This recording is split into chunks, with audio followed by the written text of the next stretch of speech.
और अब बड़ी जानकारी रायपुर से, जहां मोन्था चक्रवात का छत्तीसगढ़ में असर। बता दें कि छत्तीसगढ़ के कई जिलों में भारी बारिश की चेतावनी जारी की गई है। तो 24 घंटे में भारी बारिश की चेतावनी। बस्तर संभाग के सुकमा, बीजापुर, दंतेवाड़ा में बारिश की चेतावनी जारी की गई। दुर्ग, बालोद, राजनांदगांव में भी बारिश की चेतावनी जारी की गई है। तो रायपुर से बड़ी जानकारी, जहां मोन्था चक्रवात का छत्तीसगढ़ में भी असर देखने को मिलेगा, जिसके तहत छत्तीसगढ़ के कई जिलों में भारी बारिश की चेतावनी जारी की गई।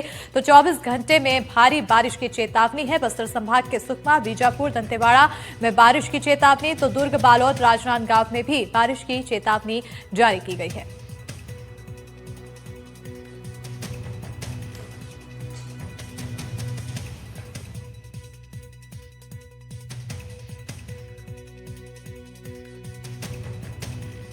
रायपुर से बड़ी जानकारी, मोन्था चक्रवात का असर छत्तीसगढ़ में भी। तो छत्तीसगढ़ के कई जिलों में भारी बारिश की चेतावनी जारी की गई। 24 घंटे में भारी बारिश की चेतावनी, जिसके तहत बस्तर संभाग के सुकमा, बीजापुर, दंतेवाड़ा में बारिश की चेतावनी है। दुर्ग, बालोद, राजनांदगांव में भी बारिश की चेतावनी जारी की गई है। चक्रवाती तूफान मोन्था तटीय इलाकों से टकराया है और उसके बाद अब उसका असर बस्तर के दक्षिण बस्तर में भी देखने को मिल रहा है। मौसम विभाग ने पहले ही दक्षिण बस्तर और मध्य बस्तर में रेड अलर्ट जारी कर रखा था। बताया जा रहा है कि जब मोन्था तटीय इलाकों से टकराएगा तो उस दौरान दक्षिण बस्तर, जिसमें खासकर बीजापुर, सुकमा और दंतेवाड़ा के जो इलाके हैं, उन इलाकों में तेज हवाएं चलेंगी, जिसकी रफ्तार 50 से 60 किलोमीटर तक की हो सकती हैं। साथ ही साथ तेज और अति तेज वृष्टि भी हो सकती है। वहीं मध्य बस्तर में भी इसके दूसरे दिन तेज असर देखने को मिलने की चेतावनी मौसम विभाग ने दी है, जिसका असर आज जगदलपुर में भी देखने को मिला है। अब से कुछ ही देर पहले तक यहाँ हल्की बारिश हो रही थी, जो कि इसी चक्रवाती तूफान का असर बताया जा रहा है। हालांकि प्रशासन ने चारों तरफ रेड अलर्ट, जिसमें कि मुख्य तौर पर दक्षिण बस्तर के उन जिलों को रेड अलर्ट में घोषित करके एक टोल फ्री नंबर भी जारी कर रखा है, जिसमें कि यदि किसी को कोई समस्या होती है या कोई तूफान के चपेट में आता है तो वो प्रशासन से मदद भी ले सकता है। इसके साथ ही साथ उन इलाकों पर भी विशेष निगरानी प्रशासन के द्वारा रखी जा रही है जिन इलाकों में अतिवृष्टि होने की ज़्यादा संभावना है। तीसरे दिन बताया जा रहा है मौसम विभाग के द्वारा कि यह चक्रवाती तूफान दक्षिण बस्तर से मध्य बस्तर होते हुए मध्य छत्तीसगढ़ की तरफ बढ़ जाएगा। जगदलपुर से एनडीटीवी के लिए विकास तिवारी।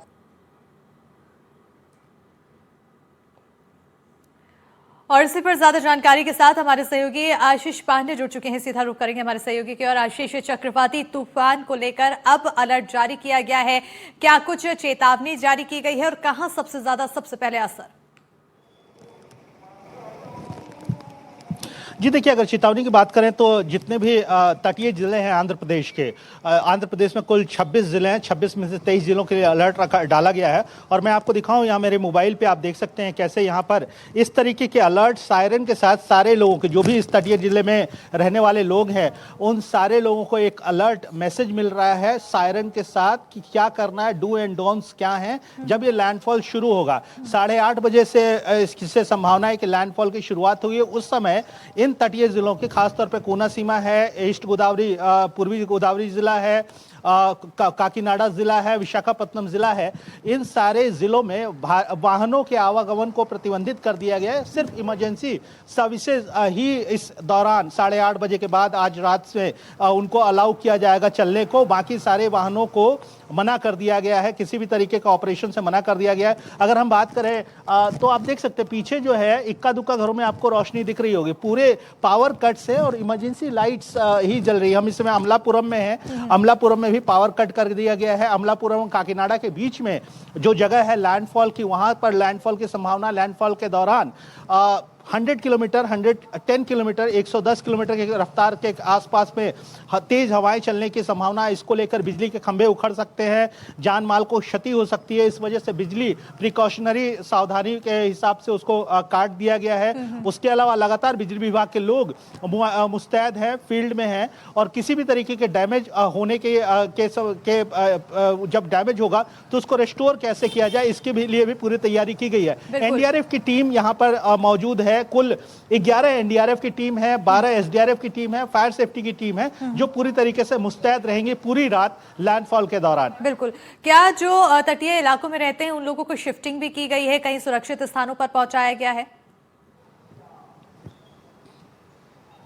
जी देखिए, शिफ्टिंग की बात की जाए तो कल से ही शिफ्टिंग की जा रही थी। तटीय इलाकों में रहने वाले जितने भी फिशिंग हेलमेट्स हैं, जो भी मछुआरों की बस्तियां हैं, वहां से लोगों को निकालकर राहत शिविरों में शिफ्ट किया गया। अगर हम कुल आंकड़ों की बात करें तो 6,600 से कुछ ज़्यादा लोगों को राहत शिविरों में शिफ्ट किया गया। करीब 400 से ज़्यादा राहत शिविर बनाए गए हैं। लगातार मुख्यमंत्री चंद्रबाबू नायडू, उप मुख्यमंत्री पवन कल्याण स्थिति पर नजर बनाए हुए हैं।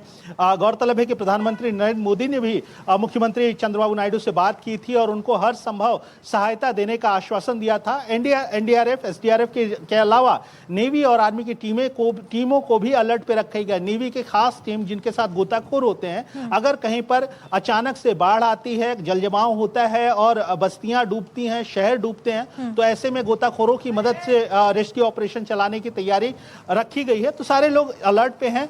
लैंडफॉल शुरू होगा, लैंडफॉल के बाद सही हालात का पता चलेगा और जैसे जहां जहां भी हालात बिगड़े होंगे वहां पर इन रेस्क्यूअर्स को, इन लोगों को भेजा जाएगा, उनको बचाव राहत और बचाव कार्य में उपयोग किया जाएगा। बिल्कुल आशीष, क्योंकि डूज एंड डोंट्स लगातार आपके अलर्ट पर आ रहा है तो वो लोग लगातार उसको देख रहे होंगे, समझ रहे होंगे। मैं चाहूंगी कि एक बार हमारे दर्शकों को भी समझाया जाए कि आखिर क्या डूज है, क्या करना है, क्या नहीं करना है, ताकि सब अपने आप को सुरक्षित रख सके।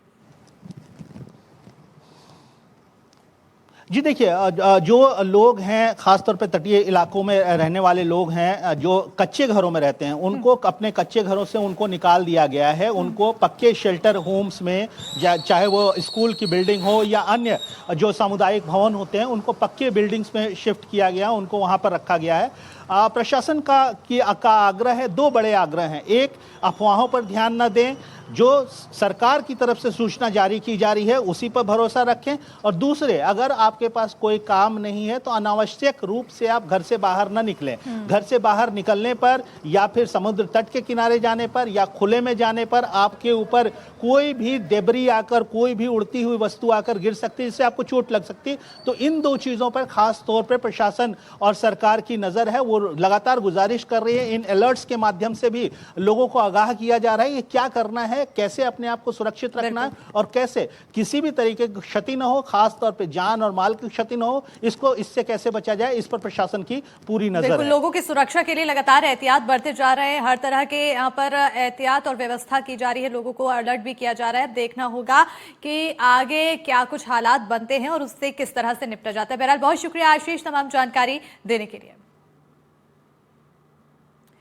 और अब खबरों में आगे बढ़ेंगे। सुकमा से बड़ी खबर है, जहां मोंथा चक्रवात को लेकर प्रशासन ने जारी किया है अलर्ट। आपात स्थिति से निपटने के लिए टीम बनाई गई है, तो मौसम विभाग ने भारी बारिश का अलर्ट जारी किया है। सुकमा, बीजापुर, दंतेवाड़ा में भारी बारिश की चेतावनी जारी की गई है। बड़ी जानकारी आपको सुकमा से दे रहे हैं, जहां मोंथा चक्रवात को लेकर प्रशासन की तरफ से लगातार अलर्ट जारी किया जा रहा है। बताते चले कि आपात स्थिति से निपटने के लिए टीमें भी बनाई गई, तो मौसम विभाग ने अलर्ट जारी किया। भारी बारिश को लेकर अलर्ट जारी किया गया और इसका असर सबसे ज्यादा बताया जा रहा है कि सुकमा, बीजापुर में देखने को मिलेगा, दंतेवाड़ा में देखने को मिलेगा, जहां पर भारी बारिश की चेतावनी जारी की गई है। बंगाल की खाड़ी में उठे चक्रवाती तूफान मोंथा का असर सुकमा जिले में भी देखने को मिल रहा है। सुकमा, बीजापुर, बस्तर और दंतेवाड़ा के कई इलाकों में भारी बारिश की चेतावनी दी गई है। अगले 24 घंटे में मौसम विभाग की एक चेतावनी दी गई है कि इन इलाकों में भारी बारिश होती है, जिसको देखते हुए जिला प्रशासन ने अलर्ट जारी कर दिया है। अधिकारी और कर्मचारियों की एक टीम बनाई गई है, जिसे रैपिड रेस्पॉन्स टीम का नाम दिया गया है, जो आपात स्थिति में पीड़ित इलाकों में सहायता पहुंचाएगी। इसके अलावा यातायात व्यवस्था, बिजली व्यवस्था और स्वास्थ्य विभाग की एक टीम बनाई गई है, जो आपात परिस्थितियों में उन पर नजर रखेगी और वक्त रहते ही उन्हें उनका समस्याओं का निपटारा करेगी।